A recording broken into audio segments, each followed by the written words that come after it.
study law? I think you know everything about law. Oh, that's a politician answer. Actually, law is a subject which actually welcomes everyone. You have several opportunity of being a law students. Apart from the public university, there are many private universities. Almost all the private university offers law course because it's profitable. And the second one, there are law colleges, very old law colleges. So, in my view, if you throw just three stones, go to the street, throw 10 stones, at least 3 will fall on a person who has graduated in law. There are so many lawyers, so many lawyers in Bangladesh. And if you look at the cabinet, our present cabinet, some of them are maybe agriculturalists, some of them are lawyers, some of them are doctor like Dr. Deepumani. Even they have law degree.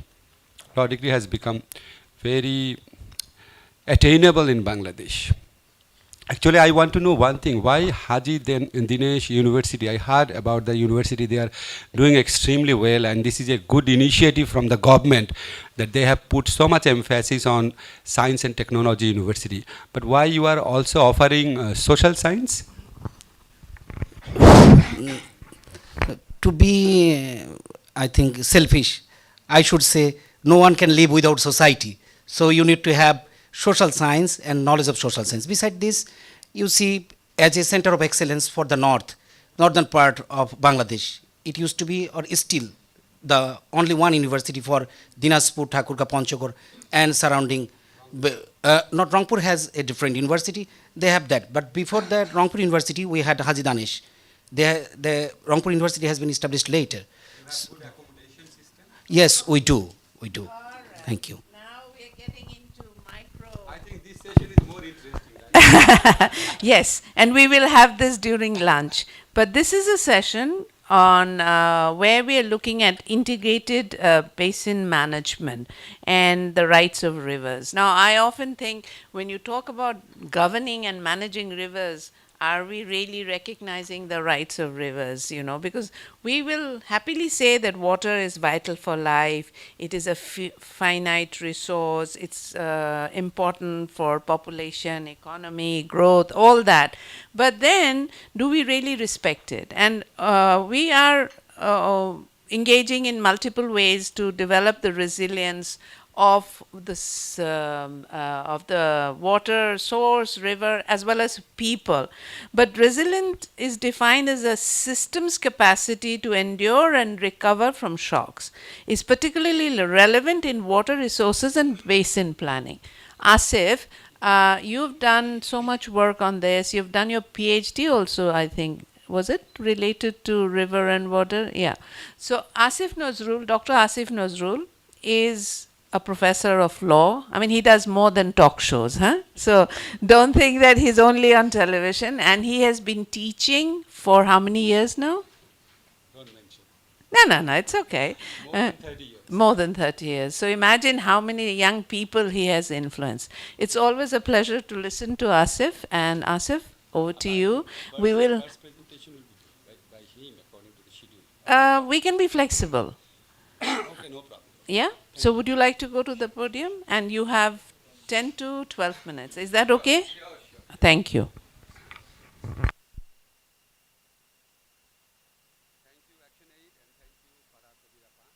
Giving me the opportunity. I would like to say it again because the mic was off. Thanks to ActionAid and thanks to Farah Kabir for giving me the opportunity to speak to you.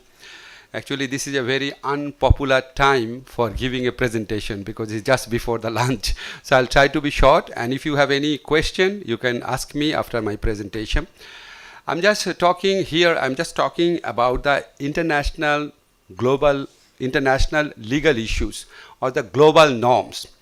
Often we just fail to understand that integrated water resource management or environmental issues, these are actually something which has become obligatory for all the basin states. If you want to respect law, if you want to conform with the global standard, you have to ensure that there is integrated basin-wide management and use of the international water courses, means rivers, and there are environmental considerations in that. I'll try to argue two things. Next slide, please. One is the global standard actually requires integrated water resource management and environmental considerations. And the second argument is that South Asian countries generally do not conform with global standard. They deviate so much. I'll give you some example. The first point is increasing focus on environmental issues and IBM approach. I'll just mention some of the global documents, 1997 Watercourse Convention. Since we have time constraint, I'll go very quick. 1997 Watercourse Convention is a global convention.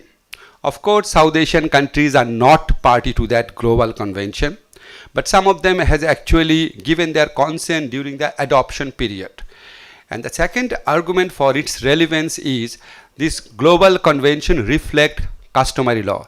This is not my argument. This is a statement made by International Court of Justice in a number of cases, like Gapsikovo-Nagimores case, Pulp Mill case, Silala River case. It says that this convention actually reflect customary international law. So even if Bangladesh, India or Pakistan, they are not party to this convention, still you can argue that the provisions of this convention is applicable to you as reflective of customary international law. So this is very relevant. 1997 Watercourse Convention, then I will be talking about the 1992 UNEC Convention. UNEC means United Nations Economic Commission for Europe. Why I am talking about European Convention? Because this convention has opened for global signature in 2016. So this is now a global document. Even Bangladesh, Suriname, Nicaragua, Vanuatu, any country can become a state party to this convention.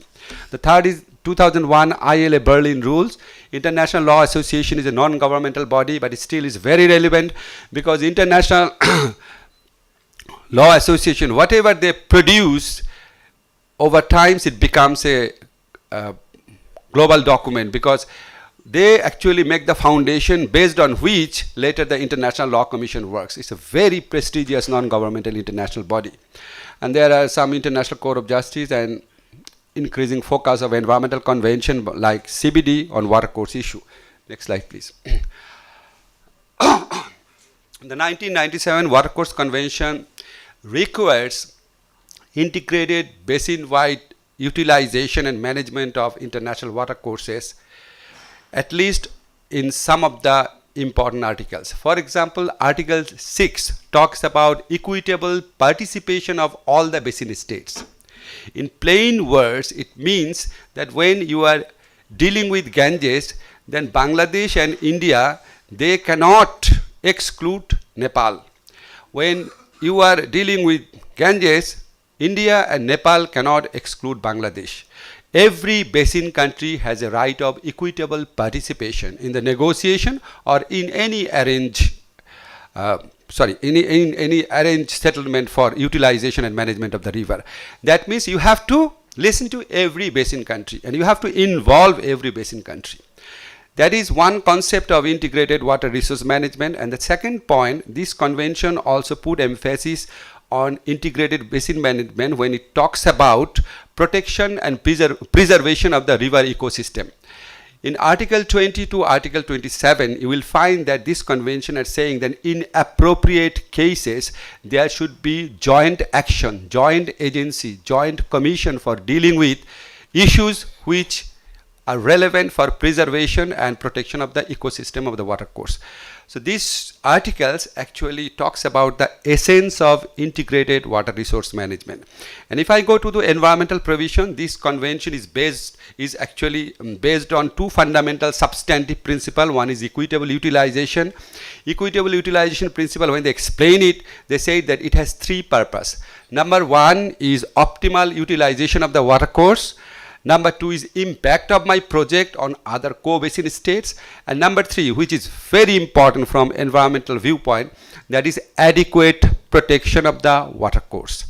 That means when Bangladesh, Nepal and India will be dealing with a common river like Ganges water, of course state parties are relevant, but at the same time the river itself should be regarded as a party. You just cannot you just cannot appropriate, you just cannot utilize the whole water or withdraw the whole water and empty the river bed or deny the essential ecological function of the river itself. So river should be treated, river itself should be treated as a party, and you have to ensure the health and subsistence of the river.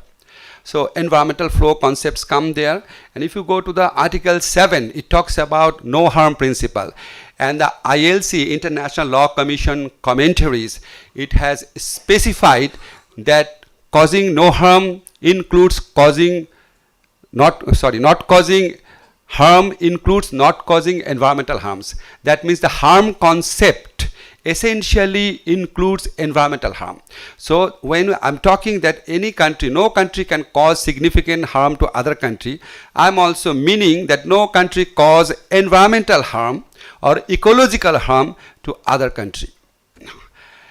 And if we go to part 4 or 5, I mean Article 20 to Article 27, very specifically it talks about ecosystem approach and ask for joint agency or commission for protection and preservation of the ecosystem, for prevention of pollution, and for undertaking emergency measures to address serious issues. Okay, I explained that this convention is reflective of customary law, and this is actually pointed out by International Court of Justice in a number of cases. Second issue. The 1992 UNECE Convention, which has become a global convention in 2016, it more specifically, more precisely, in more compelling way, it talks about integrated water resource management. 1997 convention talks about joint measures, joint agency, joint commission in appropriate cases.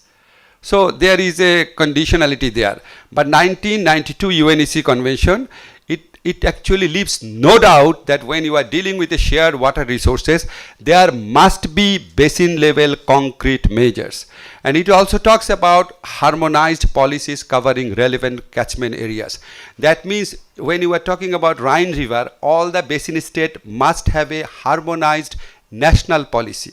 You may be an independent country, but when you are dealing with the shared water resources, you must have a harmonized water resource policy. You must have a harmonized land use policy as long as or so far as it deals with the catchment areas.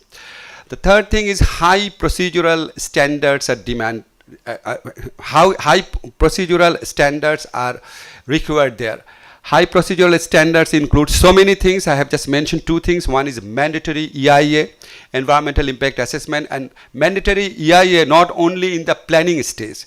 During the planning stage, during the construction stage, during the implementation stage, every stage there should be environmental impact assessment, and that is mandatory for the state parties to the UNECE convention.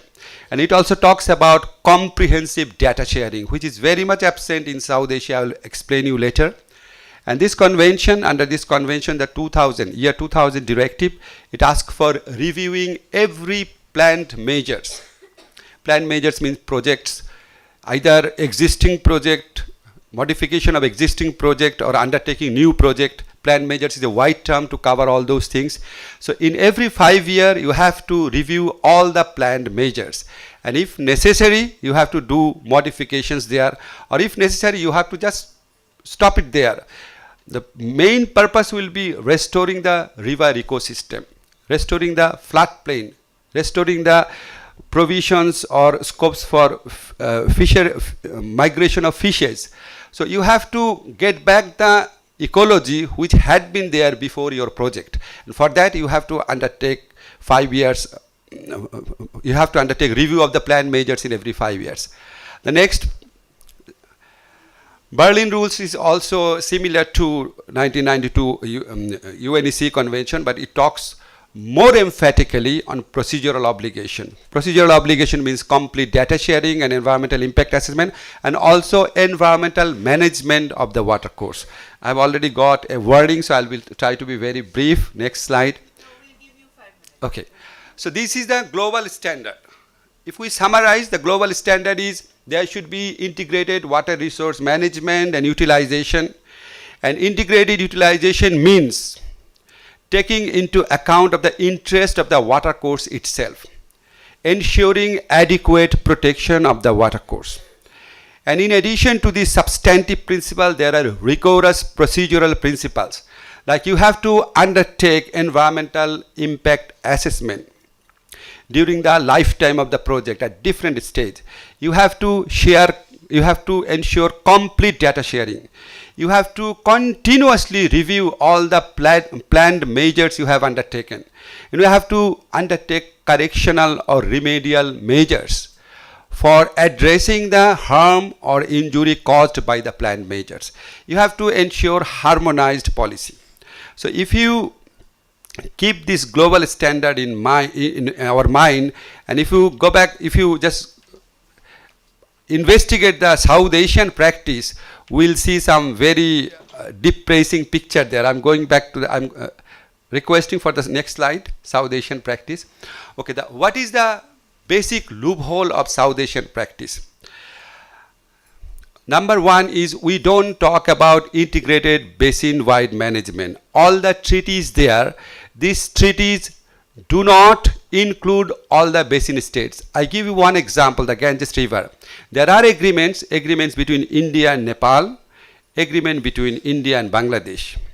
Over time, there had been demand from some of the countries that all the basin states should sit together and there should be an integrated management or at least joint management involving all the basin states.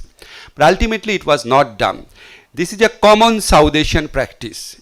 In cases of almost every shared, water courses, there is lack of conceptual understanding and implementation in integrated basin. Actually, not lack of understanding, there is rejection of the notion that every country should be party. The major upstream countries do not buy that argument.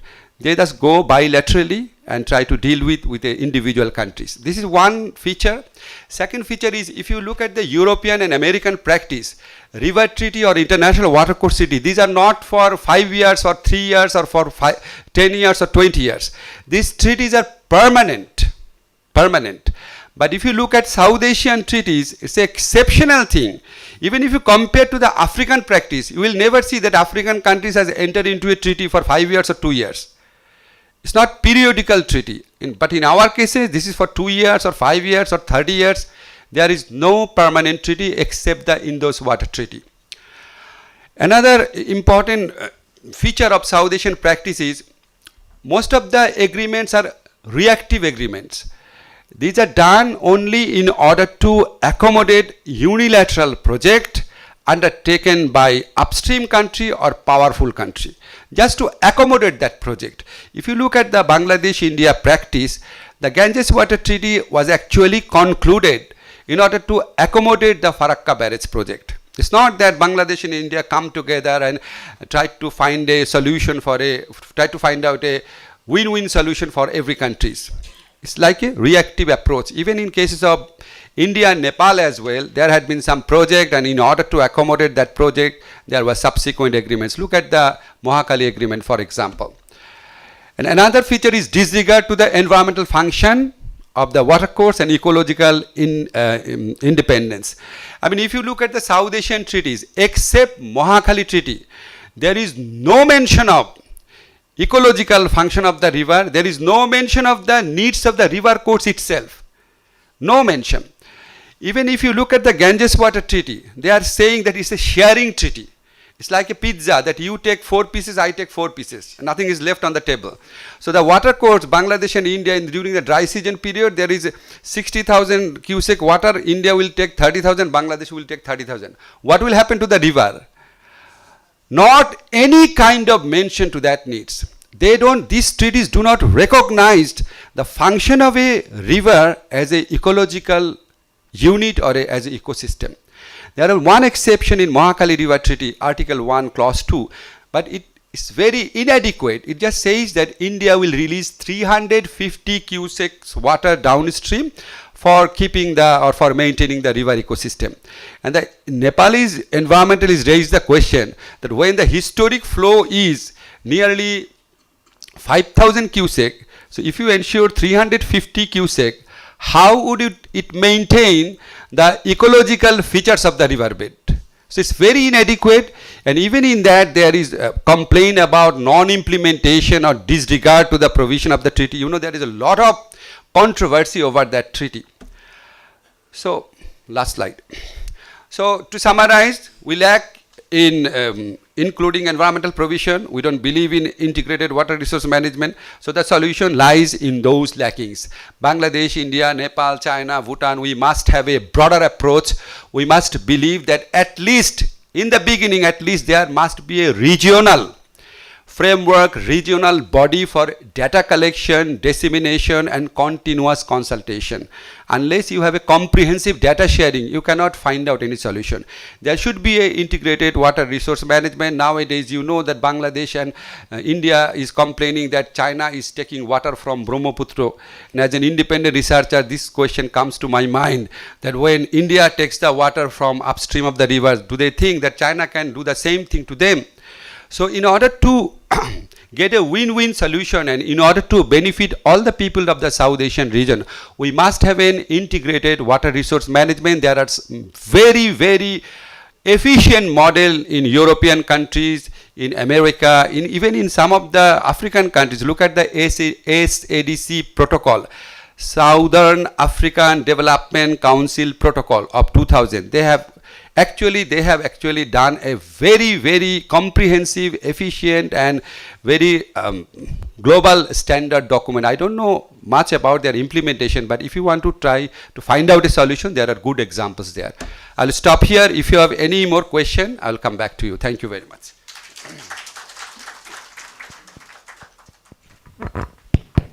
Asif, you said your session was before lunch and we were hungry. Actually, I'm now hungry to know more. So what you have done is you have actually instigated all of us to try and learn, and thank you so much for your presentation. And it reminded us of some of the legal frameworks that we have and some that we did not know about. I'm sure as a development practitioner or as a student of public policy, not necessarily aware of this. But this is so critical as we have been having this conversation about the rights of the rivers and respecting. Yeah. So we will take questions. Think about it. Write it down. We'll not. Sophie, I'll come to you, but we have another presentation and then we will come to you, and I'm sure there will be lots to ask Asif. But just to remind you that you committed to write this full paper and we will be publishing as one of the papers for the 10th. Yes, you did. Can you say no to me? Okay. Now I would like to invite Professor Abdul Rashid to make his presentation. And I like his title, Do All Water Appease the Thirst? No, they don't. Can I take just 1 minute? Can I take just 1 minute? Sorry, this is not an advertisement of my book. Actually, I have written a book just on this theme, the global standard and South Asian practice. It's available over there. It was my PhD thesis. I worked very hard to find out the correct picture of South Asian practice. So if you are interested, it's there. Thank you very much. Absolutely. And I also recommend, I have just seen the book and I asked Asif that I want a signed copy, but I think it's worth reading. So over to you, Professor Rashid. Thanks, Action Aid, and thanks APA for giving us the opportunity and inviting us to talk in front of this resourceful audience. I would like to request my co-author and the principal author of this research who will be presenting in favor of us, and thanks everyone.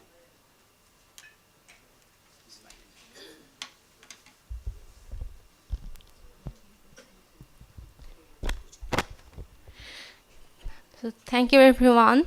I'm Habiba Jahan Bithi. I'm a graduate student of Department of Sociology, Haji Muhammad Danir Science and Technology University. So I feel honored to be here today to present my work. So can you please share the, okay, thank you. So I'm to start my presentation with the famous verses from Coleridge that water, water everywhere, and all the boat did shrink, and water, water everywhere, nor any drop to drink. So from yesterday, we gather a multifaceted understanding of transboundary river water issues that has been emphasized and discussed in a multifarious way. So in addition to that, our paper is titled as "Do All Water Appease the Thirst? A Study on the Impact of Transboundary River Water Pollution on the Adjacent Community." So, as we are not an environmental scientist or a geologist, but being a sociology practitioner, we wanted to identify that the impact on the life of the so-called marginalized poor and riverside resider, who should be considered as the people lacks and the fundamental rights and the basic rights. So no one teach them or fund them or train them to know how to cope with present impact of transboundary river water pollution.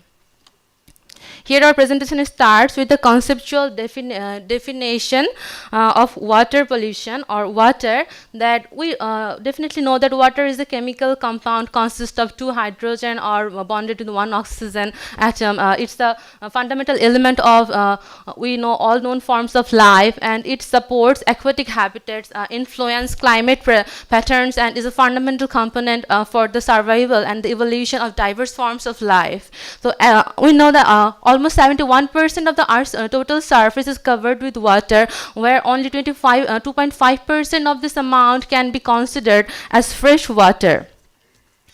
So, but after that,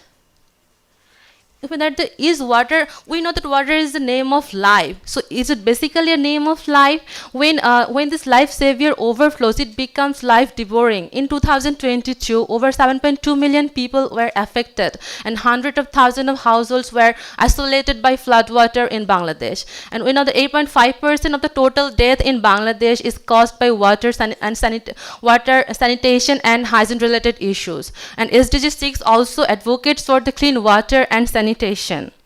But interestingly, the affected community doesn't have much knowledge or concern about the definition of water. They have regrets for the past, but no concern about the future. As yesterday, Professor Afsan has been explained that the thing only matters is ruji, what we called it livelihood, and which is now affecting for the transboundary impact. And if we go through the definition, a transboundary river flows across at least one political border and a political boundary through two or more countries, and a transboundary river basin covers half of the global surface area, are responsible for over half of the global river discharges, and accommodate over 40% of the global population. And we know Bangladesh is crisscrossed by 230 rivers, where 58 transboundary rivers originating in India and Myanmar. And these 58 transboundary rivers are important hydrologically and politically because they transport a lot of sediments to aid land accretion in the estuary zone, but they also increase riverbed causing floods. And we can see the transboundary river maps in this picture. After that, these transboundary rivers are polluting in many parts in the world nowadays as a result for growing cities, intensified agriculture, and the impact of climate change. And upstream riparians usually have the upper hand vis-a-vis downstream riparians. They are able to export negative externalities to lower riparians while suffering for few consequences. We can see in the picture that the change coming through from the upstream, midstream, and the downstream river. And the United Nations Environmental Programme has published in their report regarding the production and uses of plastic worldwide that around 73,000 tons of plastic waste end up in the sea every day through the river Podda, Jamuna, and Meghna in Bangladesh. Besides domestic waste, there is a waste from India, Nepal, China floating from Ganges, Jamuna, and Brahmaputra. And according to a recent study conducted by Environmental and Social Development Organization (ESDO) in 2020, transboundary rivers of Bangladesh carry approximately 15,345 tons of single-use plastic waste every day, of which 2,802 tons originate from the India and Myanmar. Additionally, they found that the use of single-use plastic has been increased after the corona pandemic, and the final destination of this plastic is the river or the other waterways. So this is the study area of our research, which is in the river Korotwa in Panchgor, because due to the low incidence of natural disaster in the northern part of our country, they couldn't draw much attention from the researcher or the policy makers. As a result, lived experiences of the residents of the river bank area are not strongly brought into the academia, and we probably not don't have the idea that the river Korotwa is the wider part of the river Korotwa is in Debiganj, Panchgor, and it is the sixth most transboundary river of Bangladesh. Therefore, the main purpose of our study was to amplify the voices of those affected people regarding transboundary impact and community perspective on river water pollution of Korotwa River. And if I go specific, the objective was to identify the awareness about the source of river water pollution of adjacent community, and to explore the impact of river water pollution in adjacent community, and to examine the perception and practices of the adjacent community for mitigating the river water pollution. And these are the theories we have employed in our research. First one is Anthropocene, and second one is ecofeminism. So, next, okay. Okay. And these are the methodology. We have employed qualitative methodology. Here is the details. And okay, these are my testimonials. As we have employed qualitative methodology, we have brought the voices of our respondents. If I go through their voices, that this one is about cultural disruption. One of our respondents saying that fish was available earlier, but now different species of fish is declining because of the pollution and the decrease of water level. Previously, there was a fish diversity. Pollution is spreading further and becoming more intense with time.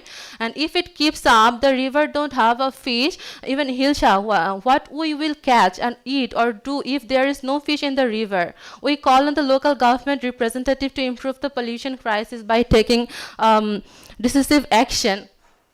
And these are about the hidden struggles of women. If I read the second one, one of our respondents said, "My husband is a fisherman and our livelihood depends on the river bounty. However, the polluted waters have declined and the fish population and our income. So to support my family, I have to take odd jobs. Often it is hazardous in condition as the men in our community face dwelling opportunities. We silently endure the additional hardships brought upon us by the river contamination."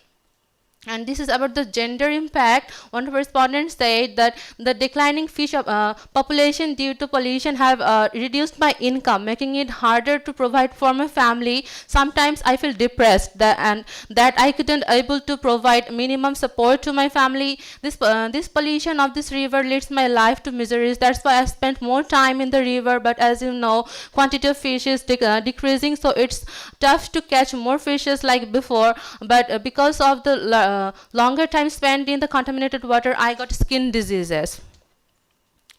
And these are the takeaways. If I read some of those, the traditional livelihood of fishing and agriculture becoming unsustainable, and women limited participation in decision making and access to alternative employment opportunities intensifies their vulnerability. And pollution sources, including waste from India, negatively affecting river water usability for household necessities, which compelling the women to travel longer distance for clean water, that intensifies their exposure to health risks. And so at the end, what we already mentioned, that our objective was to draw the ground level realities throughout the voices of the community member, and we tried to, and these are the references. So last, but I want to add that we do not have the capacity or ability or the ability to knowledge but about the implementation of the outcomes of a recent policy level. I think the expert and the policy practitioner here in of this field can contribute more to this issue. Thank you, everyone. Wonderful. Thank you so much. Both the presentations, I think, have energized us, and you must be wanting to ask questions. So can I see a few hands? Yes, I see one. This gentleman has not asked before. Yes?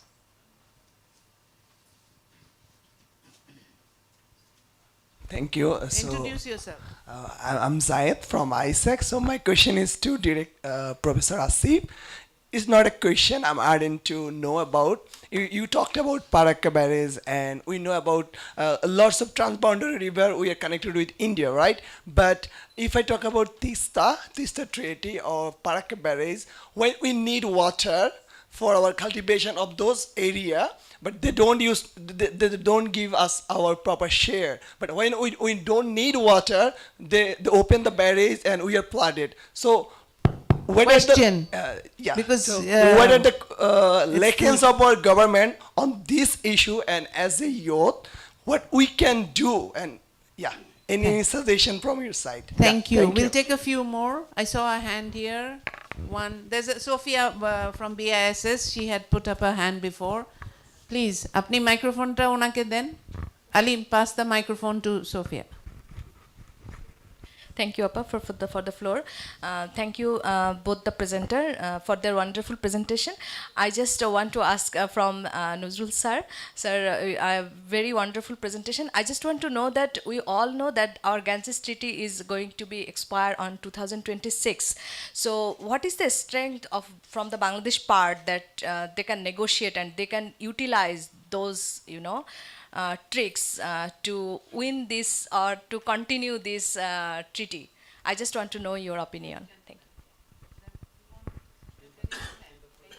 My question is directed towards Dr. Asif Nuzrul. Sir, you mentioned that we need comprehensive data sharing between different countries in the region.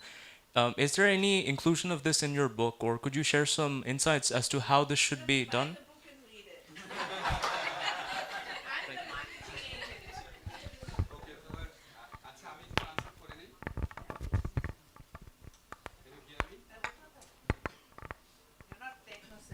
I'm not. I'm old. The first question is, of course, you are right. What is happening in the Tista? We know that there was promise from India for last 30, 40 years that there will be a treaty, but we are not getting treaty. Where is the solution? Farah Appa has told me, warned me that I have to be very politically correct here because this is the academic seminar. So what I'm saying that Bangladesh government has a lot of things to do. For example, when India says that we don't have any river treaty, we can point out that in our Ganges Water Treaty, there is a provision in Article 9 that Bangladesh and India will conclude river sharing treaties in respect of all other common rivers based on equity, no harm, and fairness principle. So, of course, Bangladesh government can always argue that you have an obligation under this agreement to conclude the treaties. That is one thing. Second thing is more important. I told you about the Convention on Biological Diversity. If you look at Article 5 of that convention, it says that there is an obligation of cooperation, and it includes a duty of not causing significant harm to the biodiversity of other countries. So based on that article, Bangladesh can always argue in every environmental conference, in every COP meeting, under climate change convention or biodiversity convention, that look, you have an obligation of refraining from massive unilateral project because it will cause irreparable damage to the biodiversity of Bangladesh.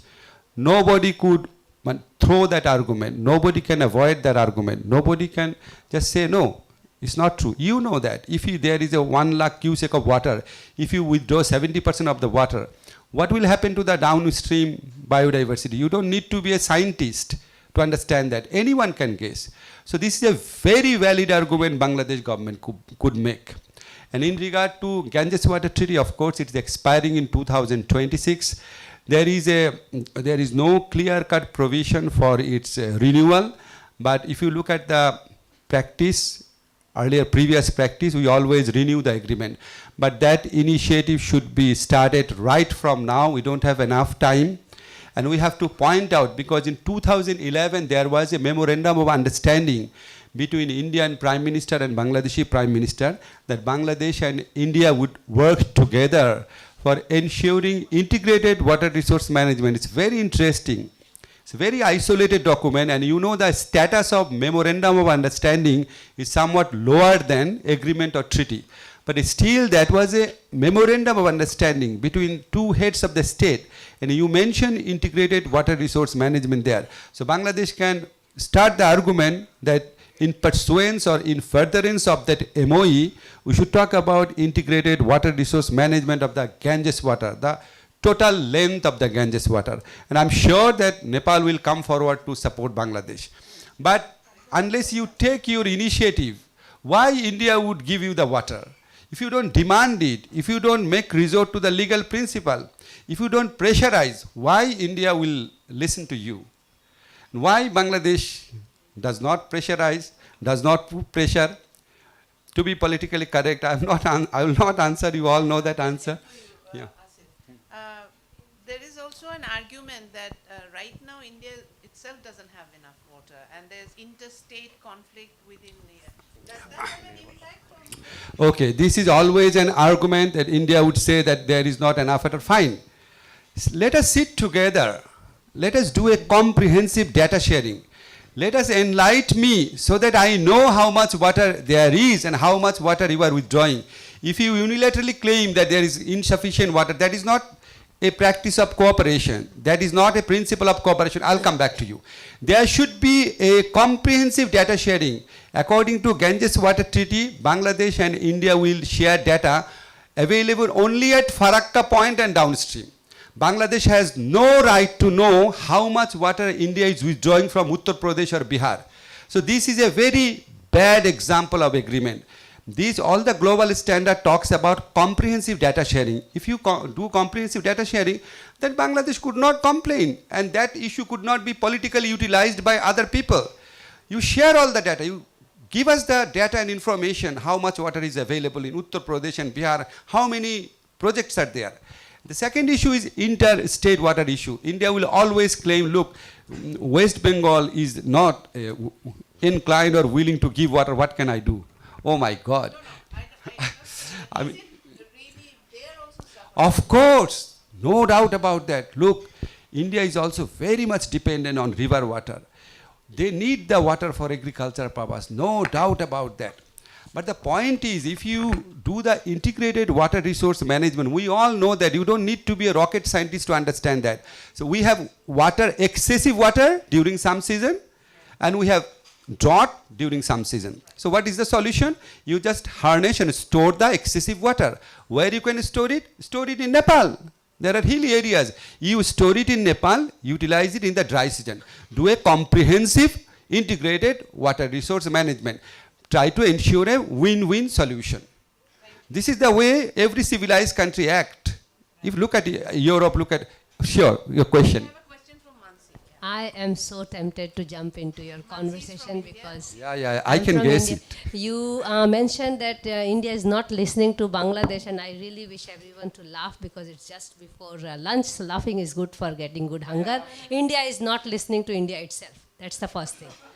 Okay, so that's another problem we are facing ourselves. So I know I am on record, but I'm not embarrassed to say this because data sharing is getting extremely difficult within the country itself as well, whether it is transboundary or whether it is within one. And then data sharing about Ganga is getting all the more difficult than data sharing about any other thing. So having known that, I think when you are going to sit for the revision of Ganga Treaty, we can also look at the Indus Water Treaty, what's going on there. I mean, and also in last 4, 5 or 6 years, you have seen that we have created more conflict with our neighboring countries, which is the first time happening since independence. There has been so much work to create collaboration, and in last 6, 7 years, we have more conflicts with all neighboring countries. It's not only Bangladesh, every neighboring country we are having. So there has to be something internationally done. I think it has to be beyond these countries.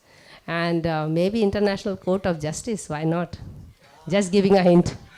No, I fully agree with you. Data sharing is a problem inside country. Even in our country, we the citizens sometimes raise our voice that we don't get enough data.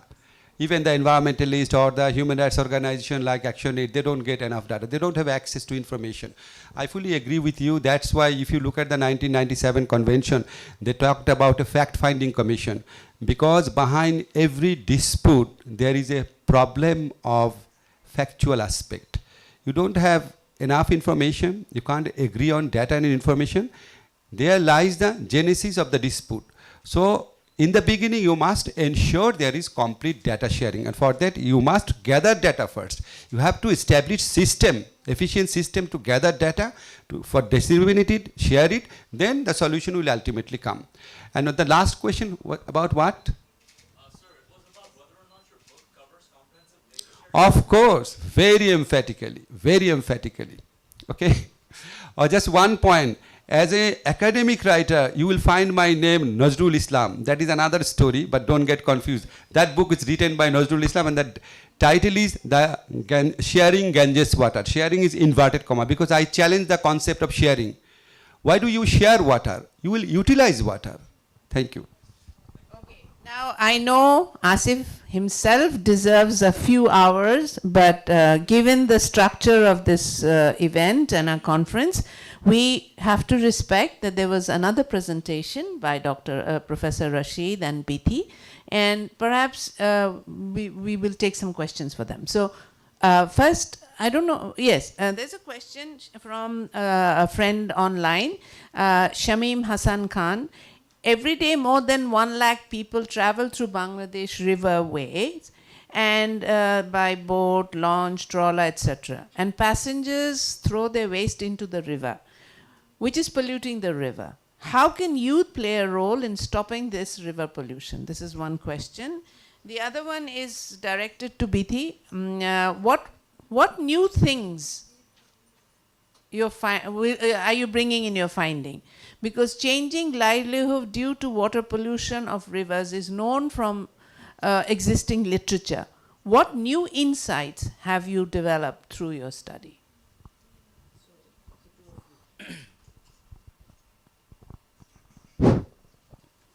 So, thanks for the question. In regard to the first question, that throwing something which is not friendly to environment in the water, it's all about our habits.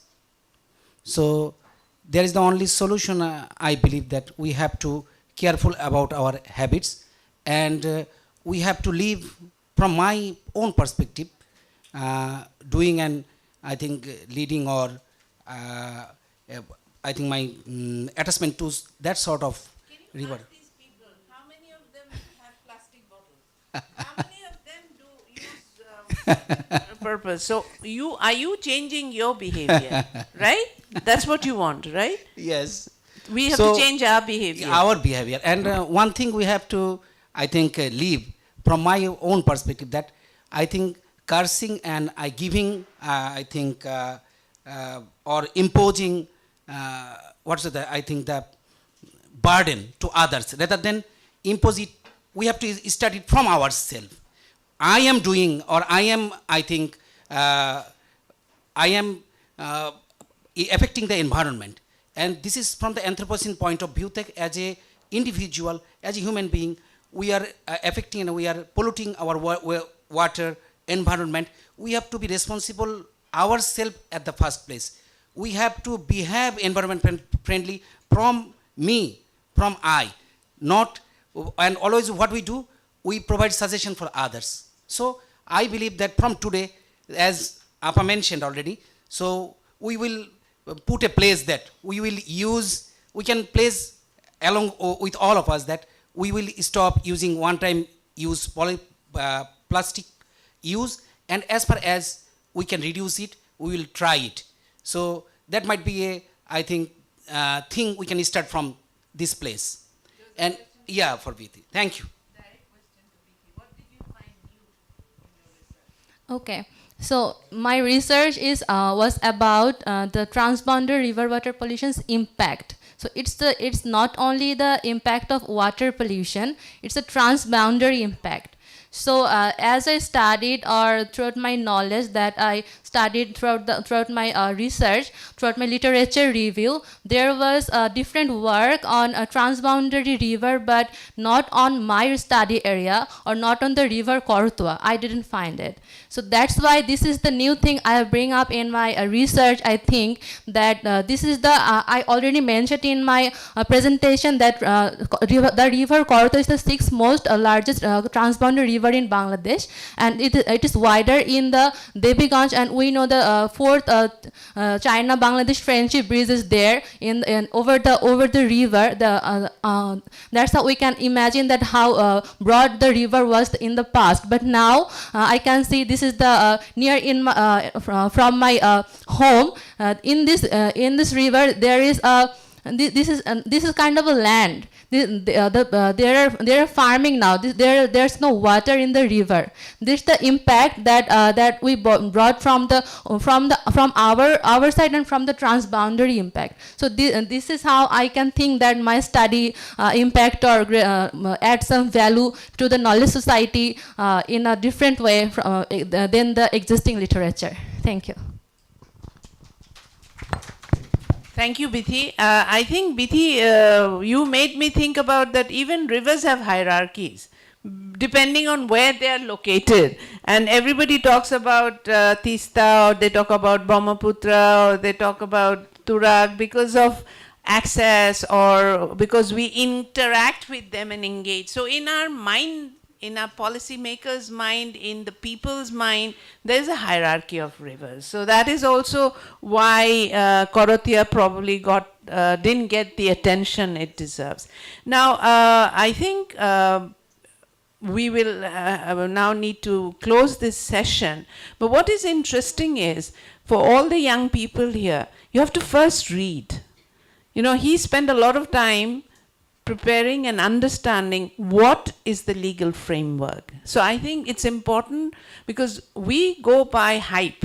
Hey, amader ki India pani dicchen, hey, amader pani sugar dicchen. No, so you need to know what's in the treaty.